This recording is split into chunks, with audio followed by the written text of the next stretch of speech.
നമസ്കാരം, എല്ലാവർക്കും review മാസ്റ്ററിലേക്ക്. Video ഇഷ്ടപ്പെട്ടാൽ സബ്സ്ക്രൈബ് ചെയ്യുന്ന കാര്യം ഒന്ന് പരിഗണനയിൽ എടുക്കുക.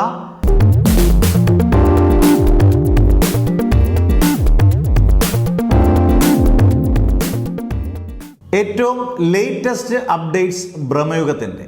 കാരണം നമുക്ക് ഓരോ ദിവസങ്ങളിലും നമുക്കിത് ന്യൂസിൽ വന്ന് നിറഞ്ഞുകൊണ്ടിരിക്കുകയാണ് മാധ്യമങ്ങളിൽ. വളരെ ഇമ്പോർട്ടൻ്റ് ആയിട്ടൊരു ന്യൂസാണ് സിനിമാ പ്രേമികൾക്കെല്ലാം.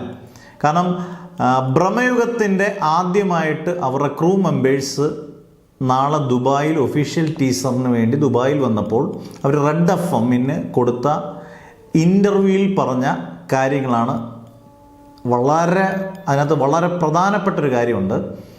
ആ കാര്യം ഇത് തന്നെയാണ്.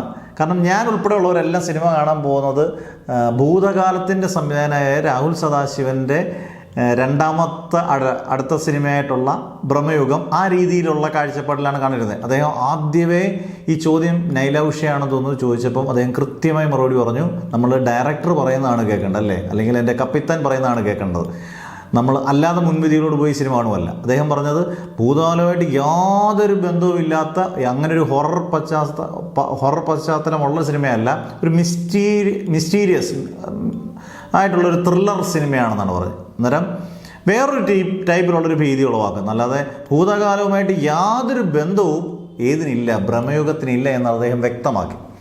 ഇവരൊരുപാട് ചോദ്യങ്ങൾ പല രീതിയിൽ ഇതിനകത്ത് ഇൻഫർമേഷൻ കളക്ട് ചെയ്യാൻ ചോദിച്ചപ്പോഴും അദ്ദേഹം ഒന്നും പറഞ്ഞിട്ടില്ല. അദ്ദേഹം പറഞ്ഞത് ഇതൊരു തിയേറ്ററിക്കൽ എക്സ്പീരിയൻസ് ആയിരിക്കും, കൂടുതൽ വാഗ്ദാനങ്ങളോ ഒന്നും തള്ളുകയോ ഒന്നും ചെയ്തില്ല. ഞാൻ ആ ഇൻ്റർവ്യൂ 2 ചാനലിന് കൊടുത്ത ഇൻ്റർവ്യൂ, FM-ന് കൊടുത്ത ഇൻ്റർവ്യൂ ഞാൻ കേട്ടു. പക്ഷേ ഈ ഇൻ്റർവ്യൂവിനകത്ത് ഒന്നും തന്നെ നിങ്ങൾ കണ്ടു നോക്കിയാലും അതിനകത്ത് ഒരു രീതിയിൽ സിനിമയെക്കുറിച്ച് ഒന്നും കൊടുക്കുന്നില്ല.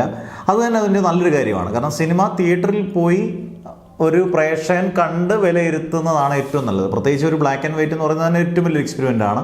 പക്ഷേ ആ ബ്ലാക്ക് ആൻഡ് വൈറ്റിൽ ഗംഭീരമായാൽ നല്ല രസമായിരിക്കും കാണാൻ. നമ്മൾ ഇന്നേ വരെ ഇപ്പം നമ്മുടെ ജനറേഷൻ ഒന്നും, ഇപ്പോൾ എൻ്റെ ജനറേഷൻ ഒന്നും ഇതുവരെ ഒരു ബ്ലാക്ക് ആൻഡ് വൈറ്റ് സിനിമ തിയേറ്ററിൽ പോയി കണ്ടിട്ടില്ല. അന്നേരം അതിൻ്റെ ആദ്യത്തെ എക്സ്പീരിയൻസ് ആയിരിക്കും ഫെബ്രുവരി 15. അന്നേരം അതിനായിട്ട് കാത്തിരിക്കുമ്പോൾ ഈ പറഞ്ഞ കാര്യയുടെ, അതായത് ഭൂതകാലം പോലൊരു ഹൊറർ ടൈപ്പ് സിനിമയല്ല ബ്രഹ്മയുഗം എന്ന് നമ്മൾ ആ കാഴ്ചപ്പാടിൽ സിനിമ കാണാൻ പോയാൽ കുറച്ചുകൂടെ നന്നായിരിക്കും. ഈ പറഞ്ഞ പോലെ മനയും വർഷങ്ങൾക്ക് മുമ്പുള്ള, അതായത് നൂറ്റാണ്ടുകൾക്ക് മുമ്പുള്ള കഥയുമൊക്കെ ആകുമ്പോൾ വേറൊരു പ്രമേയം, ശക്തമായ പ്രമേയം തന്നെ ആയിരിക്കും. എന്തായാലും ഒരു കാര്യം ഉറപ്പാണ്, ഇദ്ദേഹത്തിന് നല്ല കോൺഫിഡൻ്റ് ആണെന്ന് എനിക്ക് തോന്നി. ഒരു പ്രേക്ഷകൻ ഒരു ഇൻ്റർവ്യൂ കാണുമ്പോൾ ആ സംവിധായകൻ എത്രമാത്രം കോൺഫിഡൻ്റ് ആണെന്നുള്ളത് നമുക്ക് തോന്നും. കോൺഫിഡൻ്റ് ആണെന്ന് തോന്നി, ഓവർ കോൺഫിഡൻ്റ് അല്ല, അദ്ദേഹം കോൺഫിഡൻ്റ് ആണ്. പിന്നെ ചെറുപ്പക്കാരൻ പയ്യനാണ്, പ്രതീക്ഷകൾ ഒരുപാടാണ്. അന്നേരം നമുക്ക് വേണ്ടി അദ്ദേഹം പറഞ്ഞ കാര്യം എടുത്ത് പറയുകയാണ്. ഭൂതകാലം പ്രതീക്ഷിച്ച് പറഞ്ഞ, ഭൂതകാലം കണ്ട് ഒരുപാട് ആരാധകർ ആയിട്ടുള്ള സിനിമയാണ് ഭൂതകാലം. അത്യാവശ്യം നല്ല OTT പ്ലാറ്റ്ഫോം എന്ന പടമാണ്. അത് പ്രതീക്ഷിച്ചല്ല, പ്രമേഹം വേറൊരു പശ്ചാത്തലത്തിൽ അണിഞ്ഞൊരുങ്ങുന്ന സിനിമയാണ്. നല്ലതോ ചീത്തയോ അത് പ്രേക്ഷകൻ്റെ കണ്ട് തീരുമാനിക്കുക. ഓക്കെ, അന്നേരം അടുത്ത വീഡിയോ ആയിട്ട് കാണുന്നവരെ ബൈ.